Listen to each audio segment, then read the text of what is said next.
जो press conference की गई है पहले उसके बारे में बताइए। आज हमने प्रेस कॉन्फ्रेंस की है जहां भारतीय किसान यूनियन एकता सिद्धूपुर के जो दुआबे के ज़िले हैं कपूरथला, नवांशहर, जालंधर, हमारा मकसद था कि हम लंबे समय से 30 मार्च से लैंड मॉर्गेज बैंकों के आगे बैठे हैं, जिसमें बहुत बड़ी पद्धर पे धांधलियां हुई हैं और सरकार ने माना भी है कि धांधलियां हुई हैं। और जो एक तो चेक लेते हैं, ब्लैंक चेक, ज़मीन आर्डरन होती है बैंक के पास और ब्लैंक चेक किसान से लिए जाते हैं। अगर किसान की किस्त थोड़ी लेट होगी उस पर टोटल अमाउंट नहीं डालते हैं कि इतने का कर्जा है, और जितनी किस्त होती है उसका अमाउंट डाल के उसको जेल करवाते हैं।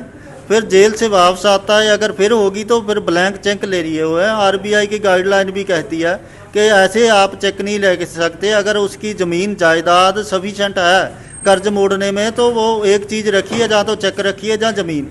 हमारी यही मांग है कि आप कानून के उल्ट जाकर किसानों से चेक लिए हैं वो वापस करें।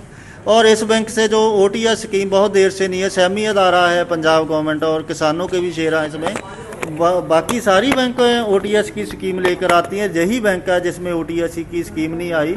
और बहुत सारे किसान हैं जिनको जेल जाने के डर से वो खुदकुशी कर गया। फरीदकोट में 2 सके भाई जो खुदकुशी कर गया, छोटे छोटे बच्चे हैं, उनको भी हमने उनका इंसाफ लेके दिया। बच्चियों को फ्री पढ़ाई है और उनको जो मुआवजा मिला है सारा कुछ लेके दिया है। हमारी यही मांग है कि किसानों के ब्लैंक चेक वापस करो और ओटीएस स्कीम का सरकार ऐलान करे, नहीं तो 29 अगस्त को हम फरीदकोट में एक बड़ा इकट्ठ करने जा रहे हैं। वो इकट्ठ तय करेगा कि आगे सरकार के साथ संघर्ष कितनी देर तक करना है, और उस देर तक करेंगे जब तक ये दोनों मांगे सरकार मान नहीं लेती। स्थाई की चुनाव नज़दीक आ रहे हैं, कैसे लगता है कि पंजाब सरकार की बात करें, सेंट्रल गवर्नमेंट की बात करें, किसानों के हक में नहीं है? देखिए, हर एक वर्ग जहाँ धरने प्रदर्शन कर रहा है, किसी को ये नहीं होता कि अपने घर के काम छोड़ के धरने प्रदर्शन करे। किसी का शौक़ नहीं है, ना किसानों का है, ना सफाई कर्मचारियों का है, ना जो कल जो ये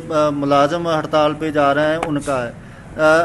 ये ज़रूरत क्यों पड़ती है? अगर हम बताएं कि हमने बता दिया कि धांधली हुई है, तो सरकार को तो चाहिए था कि पूरी बैंक का रिकॉर्ड सील करके एक जांच कमेटी बिठाती, और जो दोषी होता, अगर किसान दोषी होता तो किसान को सज़ा मिलती, अगर वो मैनेजर दोषी हो तो मैनेजर को सज़ा मिले। इतना लंबा खींचने का सरकार का मकसद आप ही सोच लो कि धरने प्रदर्शन लगवा कौन रहा है। अगर हमारे हक सुरक्षित नहीं होंगे सरकार के पास तो मजबूरन हमारे पास यही लोकतांत्रिक तरीके देश में एक तरीका है कि अपनी आवाज़ लोगों तक, सरकार तक पहुंचाने का कि हमें इंसाफ दो। उसो ऐसे हालातों में हर एक वर्ग दुखी है, धरने प्रदर्शन पे उतरा हुआ है, सरकार बात नहीं सुन रही। कभी किसी की पगड़ी उछाली जा रही है, हमारी लड़कियां, बहन, बहू, बेटियां, उनको पे लाठी चार्ज किया जा रहा है। ऐसे हालातों में वोटें तो आपने इन्हीं लोगों से लेनी है। अगर लोग खुश होंगे तो वोट डालेंगे, नहीं तो ये लोकतंत्र के देश है, पहले नहीं छोड़े। जो कहते थे 25-25 साल राज करेंगे, तो आपको तो जुम्मा अभी आए हुए ही 4 साल 4.5 साल हुए हैं। तो आप भी अपना हशर देख लो कि पहलों के साथ जो हुआ है उससे भी बदतर हशर ये पंजाब के लोग आपके साथ करेंगे। ऐसे ही हालात आप जलंधर देख लो, पूरी सड़कें भर गई थी कूड़े से। बंद का समर्थन करेंगे? हम हर एक उस जथेबंदी का समर्थन करते हैं जो सरकार की गलत नीतियों का शिकार है। सरकार उनकी बात नहीं सुन रही। हम मुलाजम मात्र एक शख्स भी होगा ना कि उसके साथ धक्केशाही सरकार करेगी, हम उसका भी समर्थन करेंगे।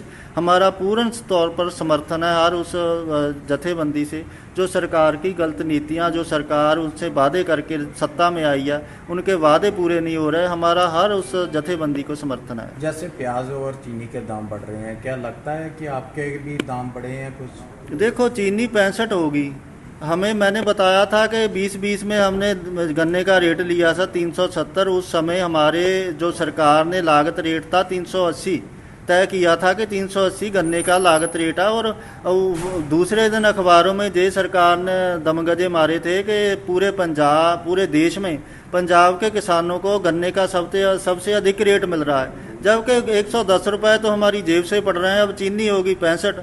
किसान तो दोहरी मार झेल रहा है महंगाई की। एक तो 110 रुपये उसे पैदा करने में 2020 में, अब तो और भी बढ़ गया होगा उसका रेट, लागत रेट 110 तो जेब से डाल रहा है लागत उसे पैदा करने में, और बाजार से वो और महंगी खरीद रहा है।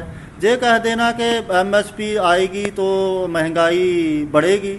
मैं पूछ रहा हूँ कनक पे एमएसपी है, कितना घाटा महंगा हो गया। अब 3 रुपये प्याज नासिक से चलता है, 100 रुपये बिकता है, किसान को तो 3 रुपये मिले, और बीच में जो दलाल है वो खा गया, उसका सारा मार्जिन उसे मिल गया। हम तो चाह रहे हैं कि एमएसपी सरकार दे, ताकि जो महंगाई बढ़ेगी नहीं, महंगाई घटेगी। फसलों के रेट फिक्स करने से महंगाई घटेगी। अगर 50 रुपये किलो पता होगा कि प्याज का रेट है, तो दुकानदार कितने में बेच रहा, 60 बेच लेगा, 65 बेच लेगा।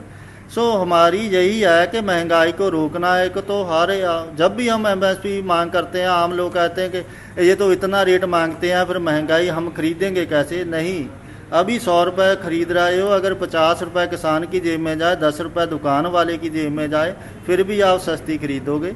ये महंगाई की मार से बचना होगा तो सबको एक आवाज़ में कहना होगा कि एमएसपी किसान को देनी चाहिए, ताकि हर एक चीज़ का फिक्स रेट हो, और जो खरीदने वाला है उसको भी पता हो कि इतना मार्जिन दुकान वाला लेगा और इतने में हमें मिल जाएगी। इथेनॉल को कैसे देखते हैं? लोग काफ़ी परेशान हैं, कहते हैं गाड़ियाँ खराब हो जाती हैं, पर सरकार लगातार कह रही है कि नहीं, इससे ठीक होगा सब कुछ। देखो, एथेनॉल की तो बात ये है, सरकार की पहले बात मान लो। अब सरकार पर लोगों को विश्वास रहा नहीं है, और सरकार तो हमारे जो हक हैं वो सुरक्षित करने के लिए हम चुनते हैं कि बाहरी शक्तियों से भी हमारे सुरक्षित करें, और जो देश में हैं उनसे भी हमारे हक सुरक्षित किए जाएं। पर सरकार ऐसी ऐसी पॉलिसियाँ बना के लेके आती है कि लोगों को कुछ बताती है और होता कुछ हो रहा है। अब आज़ाद हुआ था देश, हमने तो यही सोचा था कि लोग अब सुरक्षित हैं अपने देश में। वो पारदर्शिता, अब लोगों को सरकार की बातों पर यकीन नहीं रहा। सरकार कुछ कही जाए कि हम नहीं, ऐसा नहीं, ऐसा नुकसान तो लोगों की गाड़ियों का हो ही रहा है। एथेनॉल, आपने सवाल पूछा है, मेरे ख्याल से आप सोचते होंगे कि एथेनॉल मक्की से आता है या गन्ने से आता है, तो कहीं ना कहीं हमारे मक्की के रेट कुछ हुए हैं। देखो, नहीं बड़े नहीं है, उसमें एमएसपी तो 2400 रुपये है, 2400-2500 एमएसपी है। हमारी मक्की तो अभी भी 1200 में बिक रही है, 1800 में बिक रही है। मैं वही बात रहा हूँ, सोचो न मत कि मक्की से एथेनॉल निकलता है, किसानों को शायद कुछ मिलता होगा, हमें तो वही मिलता है जो हमारे लागत रेट भी नहीं मिलते।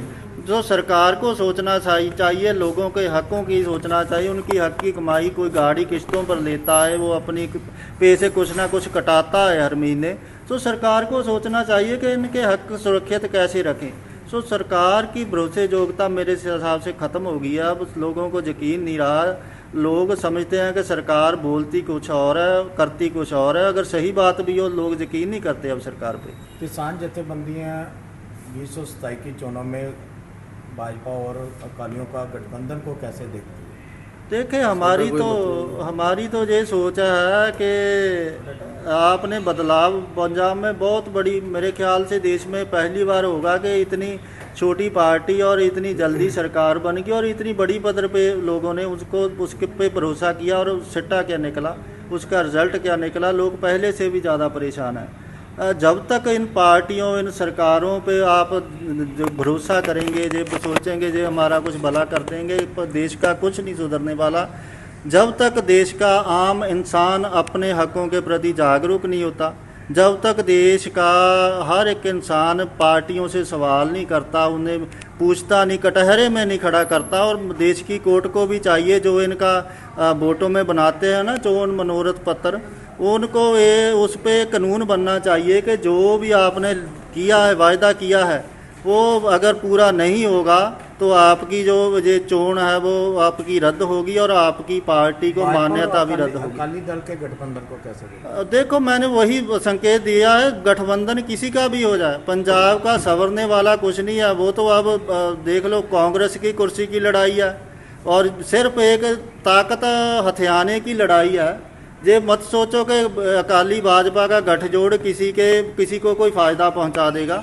गठजोड़ किसी का भी हो, जब तक हम पावर के पीछे भागेंगे, जब तक हम अपने हितों को आगे रखेंगे, मेरे ख्याल से पंजाब का संवरने वाला नहीं है। गठबंधन चाहे किसी का भी कर लो, चाहे कांग्रेस बीजेपी का कर लो, चाहे किसी का भी, गठबंधन से पंजाब का देश का संवरने वाला कुछ नहीं है।